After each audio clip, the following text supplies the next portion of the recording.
Quería dar la bienvenida a estas reuniones que vamos a tener, estas mesas redondas en las diferentes salas. Comenzamos después de la mesa redonda que hemos tenido en el auditorio principal con esta mesa redonda en la sala 2, que lleva por título Cómo rentabilizar los excedentes de tesorería. Esta mesa va a estar moderada por Pedro Aires. Buenos días, Pedro.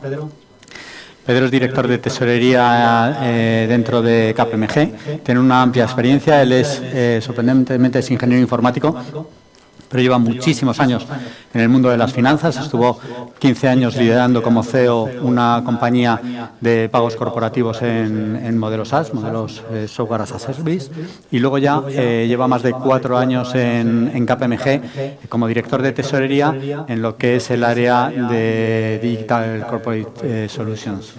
Él es un absoluto defensor de los modelos de innovación y disruptivos desde el punto de vista del tesorero, siempre buscando esa aportación que puede hacer el tesorero y creando valor dentro de lo que es la compañía. Y además también es un absoluto defensor de los modelos de desintermediación. Pedro, te dejo ya la mesa, todo tuyo. Muchas gracias. Buenos días a todos, gracias por venir para acá. Lo primero que vamos a hacer es presentar a los ponentes.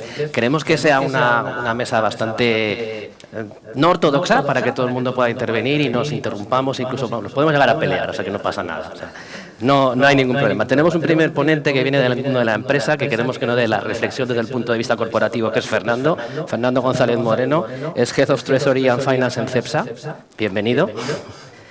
De JP Morgan viene Cristina Carvajo Revilla, te digo el título en inglés, fíjate, Payment Sales Manager para Iberia, focalizado en corporates.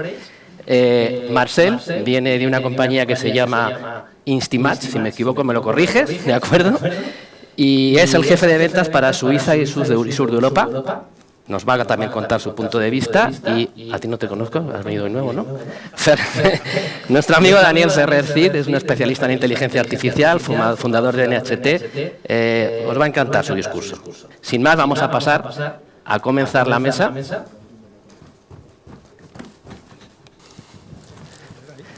¿Tú? Yo al otro lado, fíjate. Siempre la lío. No pasa nada. Vamos a empezar la ronda con Fernando para que Fernando nos dé el punto de vista más corporativo de lo que en la tesorería se entiende por un modelo de colocación, optimización de excedentes de tesorería, que nos explique un poquito cómo trabaja su compañía y cuál es su visión. Pues muchas gracias y buenos días a todos. Pues en Cepsa básicamente tenemos un mundo, como muchas compañías petroleras, dominado por el dólar, pero también por el euro. O sea que nos movemos fundamentalmente entre esas dos divisas, ¿no? Y como toda compañía lo que intentamos es que los excedentes al final del día y cada día dentro del grupo en cada una de las divisas pues sean el mínimo posible, ¿no? Y a partir de ahí viene el problema de qué hacemos y cómo logramos colocarlo, ¿no? Y aquí tenemos un poco el tema de las políticas y los horizontes temporales, ¿no? Nuestras políticas pues empiezan a hablar de riesgos, ¿no? Es decir, qué contrapartida es la que vamos a elegir o cuáles son elegibles para gestionar nuestra liquidez. Primera restricción. Segunda restricción es subyacente en el que vamos a colocar la liquidez. Es decir, podemos hacerlo en un depósito o podemos hacerlo en un estructurado de valores, de equities, ¿no? Sí o no. Y luego el tema temporal. ¿A qué plazo máximo podemos colocar la liquidez?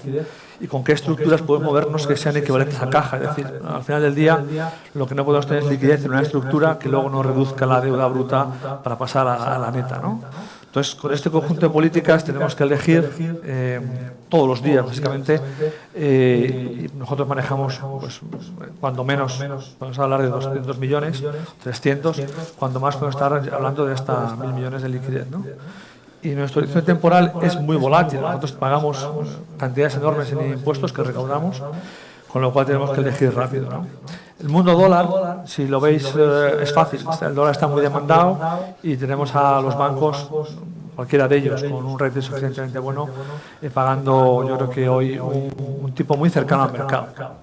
Y muy cercano al mercado para nosotros es suficiente, porque si alguien paga más que el mercado, empezamos a entender que hay un riesgo que nos está pagando más del cero riesgo, que al final pues es un poco los tipos que están entre la FED. Con lo cual, cuando vemos una oferta por encima del mercado, vamos a sospechar que entraremos en un riesgo que debemos conocer Pues porque no es el normal. No creemos en regalos. Los tipos que vienen muy primados, evidentemente, tienen que traer alguna circunstancia que hay que ver que no sea riesgo. Por lo tanto, el dólar no es relativamente fácil en cualquier plazo. Nosotros hacemos plazos cortos porque tenemos picos muy fuertes, ¿no? Y luego tenemos el euro. El euro es un problema porque hemos pasado de tipos negativos a tipos positivos. Los bancos, como sabéis, en la época de los tipos negativos cobraron y nos defendimos como pudimos, ¿no? Evidentemente era condición de mercado. Sabíamos que el ECB estaba ahí con menos 50 para los bancos y los que tenían posiciones grandes. Hicimos cosas que nunca habíamos hecho, ¿no? Ahí había operaciones donde nos permitió sacar la caja negativa y tener los tipos positivos que descubrimos con el tiempo, como los repos de derechos de carbono, ¿no? Tú comprabas en spot los EUAs, los famosos European Allowances, los compras a 10, los vendes forward y era 10 plus, y siempre era así. Evitabas el tipo negativo y te ponías el positivo del contango de ese precio, ¿no? Operaciones que siguen en marcha. Ahora los bancos las han hecho de formato nota. No hace falta tener cuenta de derechos de carbono como compañías que tenemos en posición propia porque somos energéticas, ¿no? Entonces hay cosas que hay que ver. Nosotros fundamentalmente invertimos en proteger el principal, corto plazo, operaciones que podamos deshacer sin perder el principal, y eso nos restringe al final, ¿no? Nos da un retorno relativamente más cerrado, ¿no? No podemos hacer grandes cosas. Pero hay muchas, o sea, las compañías que tengan un apetito mayor pues pueden optar con sus entidades o con otros actores de mercado a hacer subyacentes distintos, estructurar repos, hacer fondos, en fin. Ahí el abanico es lo que la tolerancia al riesgo permita y lo que el plazo permita en la posición, que sea más rabiosamente de tesorero de un día para otro o sea más estable, ¿no? Y con eso pues hay muchas alternativas. Muchas gracias, Fernando. Al final, ¿veis el relojito ese? Os va a amenazar cuando lleguéis al límite del tiempo. No os preocupéis, no ataca, solo va corriendo y va reduciendo el tiempo. Ahora quería generar un poquito de debate entre todos nosotros y es una especie de reflexión que quiero que compartamos todos de cómo, o si tenéis la percepción de que realmente el tesorero está variando su perspectiva a la hora de escoger o a la hora de decidir en qué puede invertir su excedente de tesorería, si evalúa nuevos mercados, si ve nuevos riesgos, si ve nuevas oportunidades. Si quieres un poquito empezamos por ti, Marcel. Sí, en nuestra opinión, digamos, los parámetros, aparte de los parámetros usuales que definen la estrategia de inversión, tales como la liquidez, la duración, la calidad crediticia y el rendimiento, la diversificación, a nuestro juicio, también juega un papel muy importante para evitar, por ejemplo, la concentración en la deuda pública de un solo país. Puede intervenir la diversificación, puede ayudar para también reducir el riesgo y potencialmente mejorar el rendimiento. Sin embargo, hoy en día muchos tesoreros siguen teniendo un sesgo nacional muy fuerte. En el mercado monetario, por ejemplo, el 45% de las inversiones se realizan todavía en el mercado nacional. En cambio, la expansión hacia el exterior puede abrir nuevas oportunidades de inversión muy interesantes, dar lugar a mejores rendimientos y también crear una sana competencia con el mercado local. Por ejemplo, en los países del Golfo, el Medio Oriente, hay unos bancos muy bien calificados que pagan unos tipos de interés más altos, sí, es verdad, que, digamos, entidades financieras europeas de una similar calidad crediticia.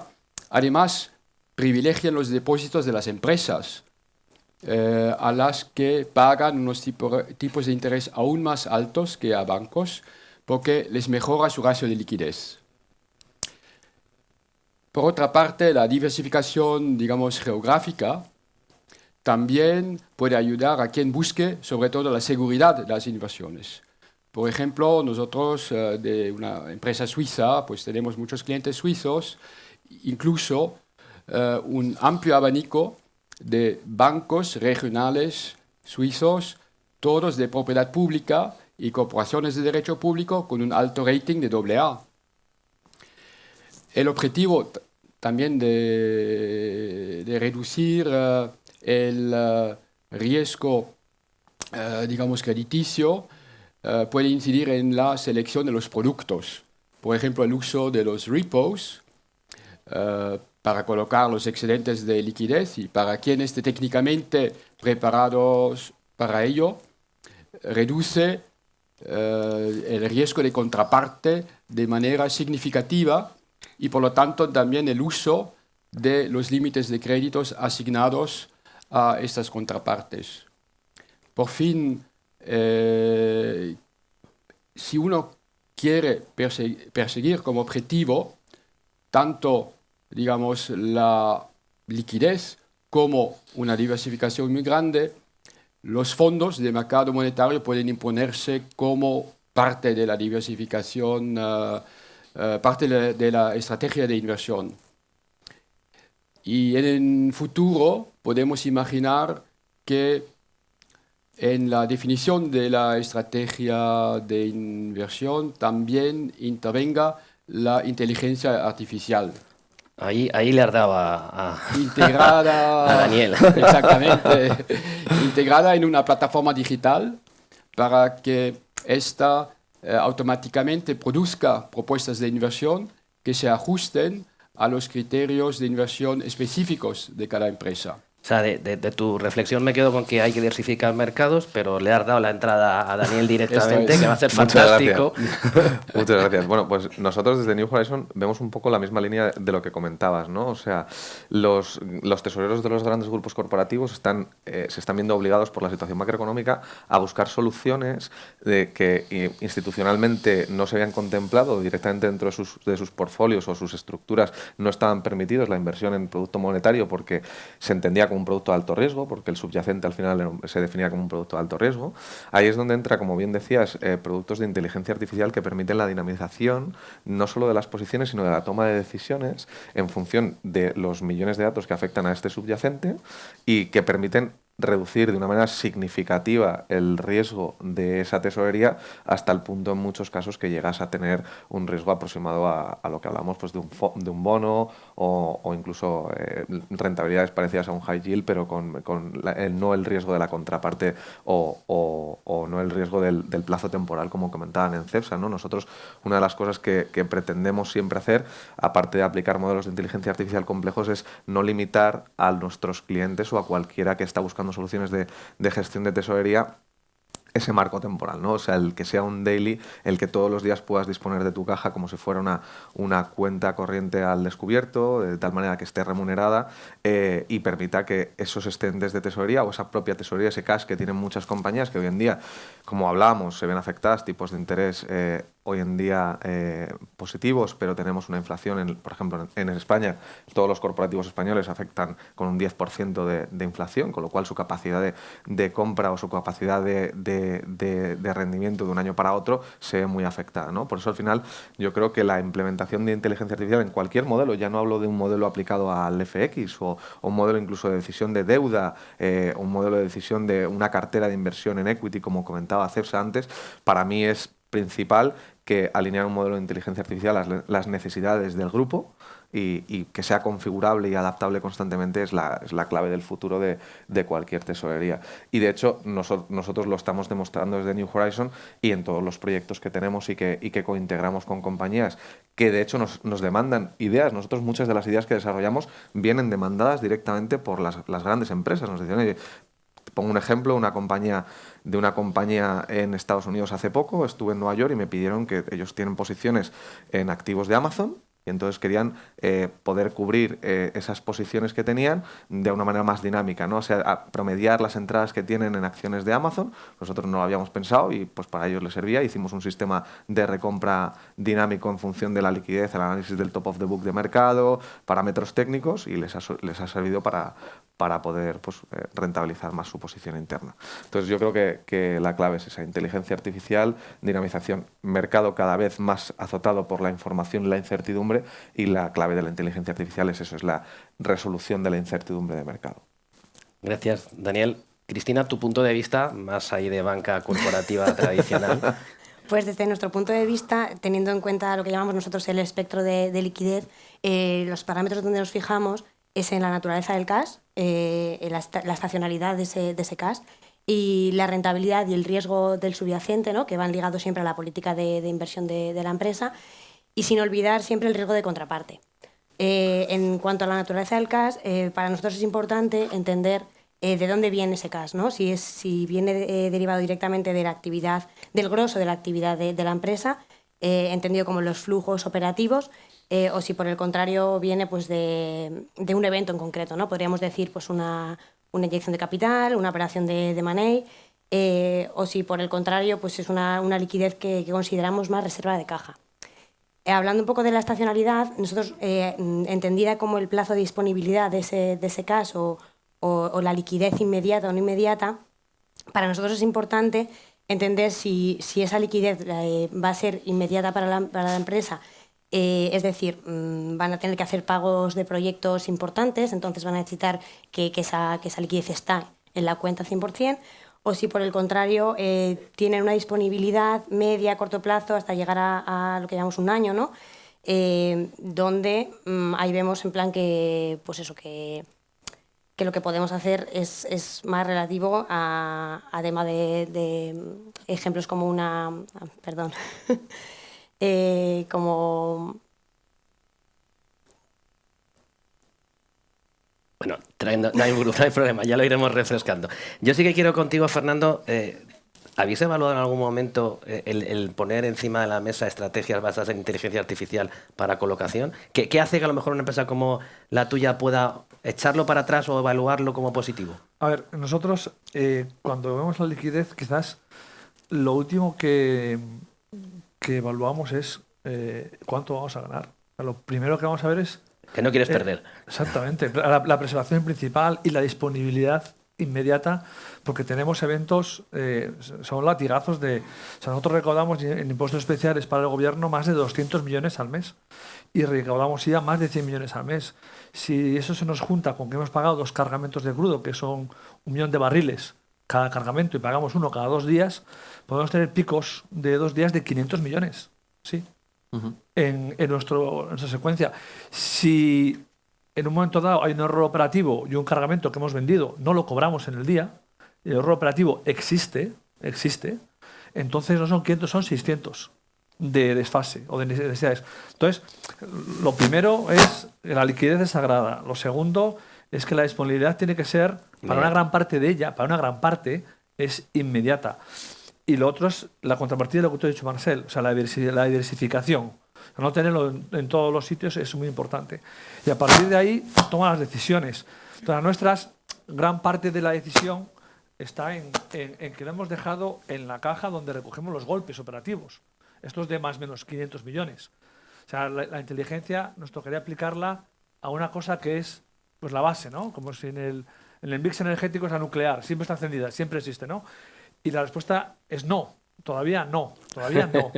Pero yo escuchando aquí a mis dos compañeros, a Marcel y a Marcel, pues ya me lo apunto, ¿no? Para ver qué podemos extraer ahí. Pero para muchas compañías el último punto básico, para la nuestra, desde luego, no es el punto. O sea, no lo es. Es otras cosas, otras prioridades. Evidentemente nos gusta barrer la mesa y llevarnos todo por delante, ¿no? Y maximizarlo. Pero antes de eso pasan muchas cosas.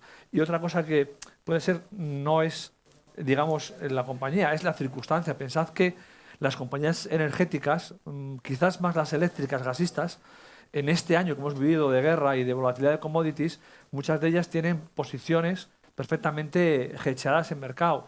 Y muchos la han hedgeado en mercado en futuros. Y habéis oído los margin calls que ha habido, ¿no? Estos son unos bandazos de cientos de millones, decenas, hay alguna muy grande, mucho más, que le ha barrido la cuenta corriente en la mañana, sin previo aviso.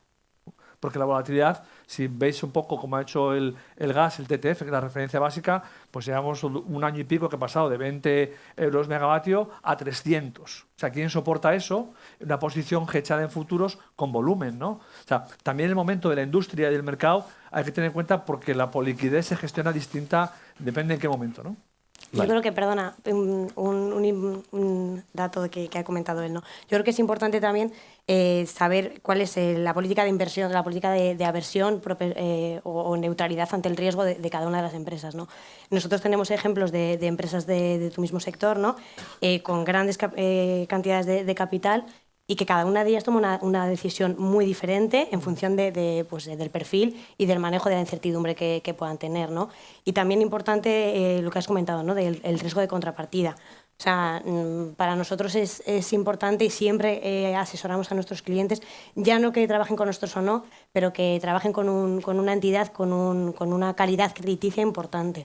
O sea, consideramos que esta calidad crediticia viene influenciada también por la política coyuntural económica y monetaria y que es importante conocerla. Y aparte también un poco con lo que has dicho, pues la sofisticación de la tesorería del cliente, ¿no? Importante, no todos los clientes tienen la misma sofisticación.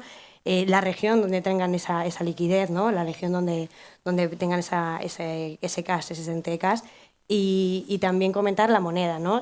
También tenemos pues, regiones, monedas, donde no tenemos tantas opciones de inversión, ¿no? Que tenemos el cap trust que llamamos nosotros, ¿no? En plan, que no se puede utilizar ese dinero, no se puede sacar de esa región. También es importante. Y una vez que ya tenemos hecho ese contexto del sector, de la economía, de conocer la empresa, es cuando ya podemos nosotros desde el banco asesorar al cliente en función de dos objetivos que para nosotros son claros, ¿no? La disponibilidad del excedente o más yéndonos hacia la remuneración de ese excedente, ¿no? De ese excedente de cash. Entonces, en esa parte tenemos pues desde cuentas remuneradas, bueno, quiero decir, como los bancos ofrecemos, ¿no? Cuentas remuneradas, tenemos centralización de soluciones de centralización de tesorería, ya nos vamos también a temas que hemos comentado tú, ¿no? De cash equivalent, ya pasando cuando ya la rentabilidad es más interesante y más deseada por la empresa, siempre intentando diversificar, pues tendemos a fondos de inversión, a fondos de mercados monetarios, renta fija, renta variable.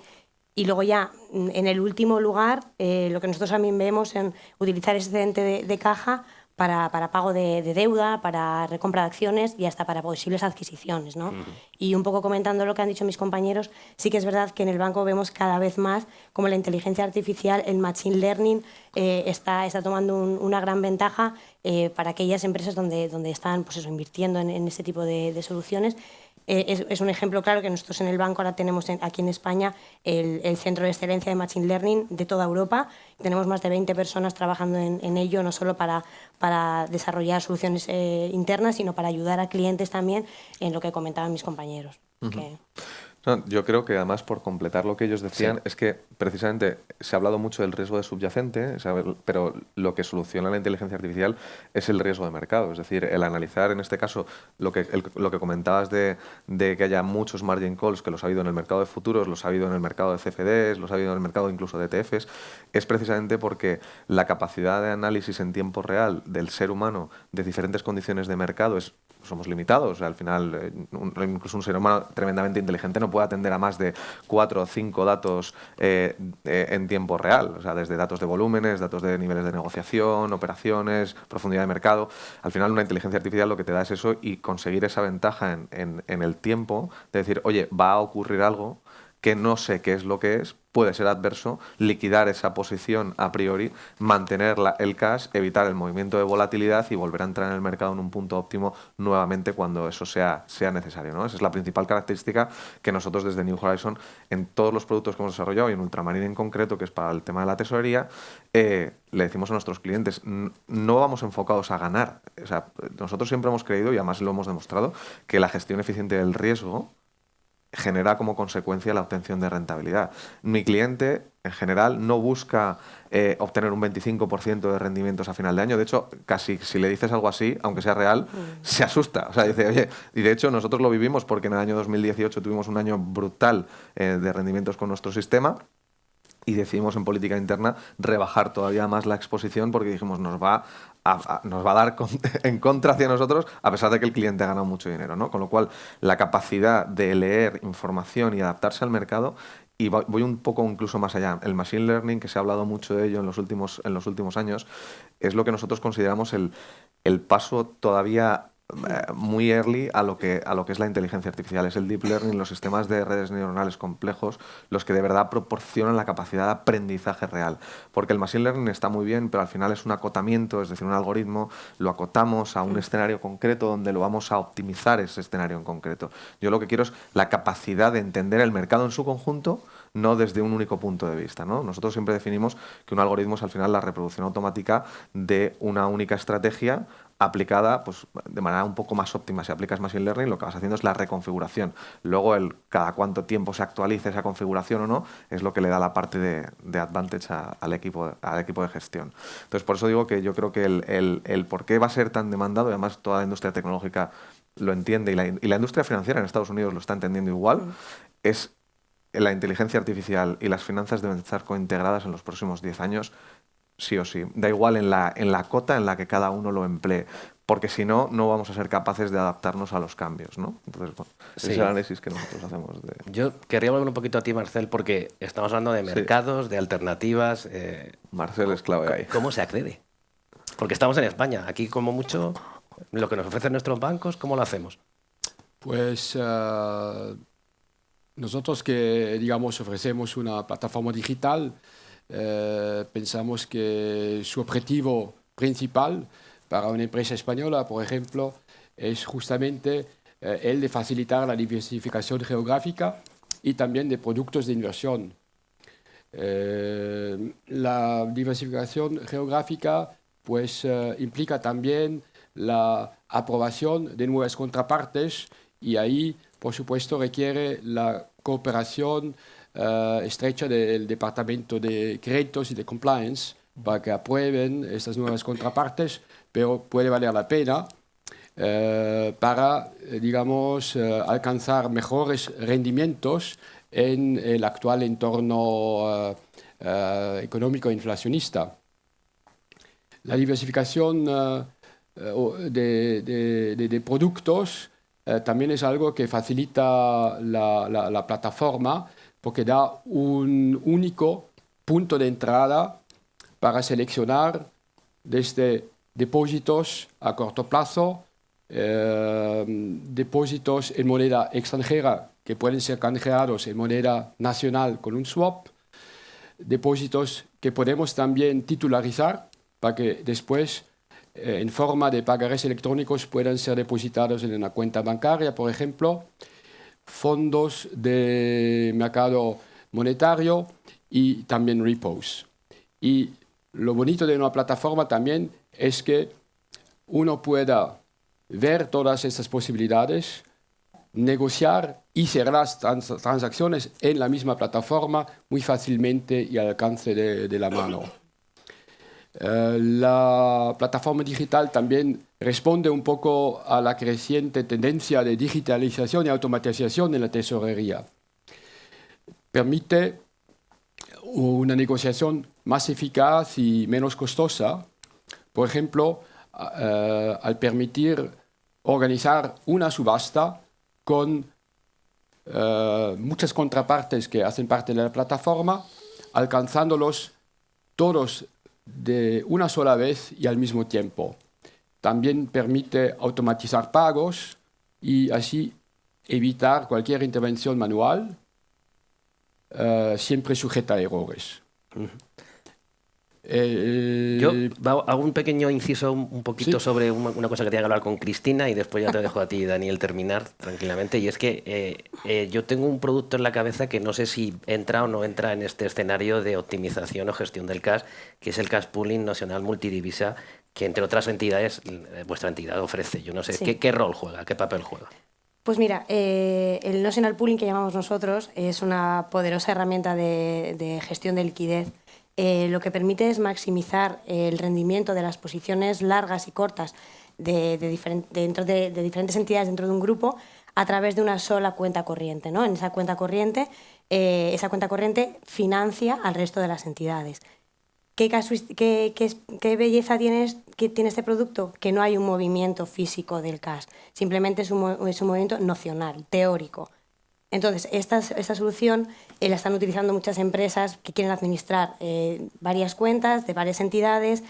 Puede ser en varias divisas, en una divisa, para una entidad, para varias entidades. Es decir, la capacidad de personalización de este producto es muchísima, aparte de reducir las transacciones de las operaciones en divisa, porque estos saldos positivos y negativos se netean en la cuenta, por lo que se reduce muchísimo la fluctuación del mercado pues tener diferentes cuentas, balances en diferentes cuentas abiertas. También lo que ofrecemos en este producto es la reducción de los préstamos entre compañía, ¿no? Los intercompany se reducen muchísimo porque estos saldos teóricos de superávit y déficit se compensan, permitiendo a la empresa autofinanciarse y reducir los costes financieros. Siempre lo bonito es que tienes una posición global, todas las entidades cuentan con la visión de esa posición global, pero a la vez disponen cantidad de su balance para cumplir sus obligaciones diarias. Lo que estamos viendo nosotros ahora mismo es que con las cuentas virtuales también generamos un beneficio a este tipo de soluciones. Es decir, las líneas de crédito asociadas no tienen que ir asociadas a las cuentas físicas, solo tienen que ir asociadas a las cuentas físicas, donde las cuentas virtuales reduce ese coste, ¿no? del mismo producto. Y lo que también estamos viendo es, pues, como todas las empresas saben, ¿no? El tema de Know Your Customer, de todo el tiempo que lleva, el coste, los recursos, pues utilizando cuentas virtuales dentro de estas soluciones también mejoramos al ser un Know Your Customer mucho más ligero. ¿Qué pasa? Todos no son beneficios, tenemos algún problema en estas soluciones, no se ofrecen en todos los países, ¿no? Por ejemplo, en Estados Unidos solo se ofrece un cash pooling físico, donde los movimientos son físicos, y en todas las monedas tampoco podemos ofrecerlo porque solo se ofrecen en monedas líquidas y convertibles. Con lo que también es verdad que nosotros en el banco lo que hacemos es entender, como hemos dicho antes, cuál es el objetivo de la empresa y de esa manera intentar personalizar un producto para ellos. Podemos utilizar un notional pooling asociado con un barrido físico, invirtiendo esos fondos después en un money market fund. O sea, las opciones son varias porque no hay una única solución para todas las empresas, ¿no? Entonces, lo que intentamos es entender muy bien el sector y el objetivo del cliente. Pero, como decías, para la gestión de liquidez es un producto que vemos que cada vez tiene más auge en los clientes. Muy bien, pues te dejamos tu minuto de oro, pero luego quiero que me dé una opinión, Fernando, así que te dejamos un minutito. Nada, a ti. si era simplemente por complementar lo que decía Marcel, que es muy interesante.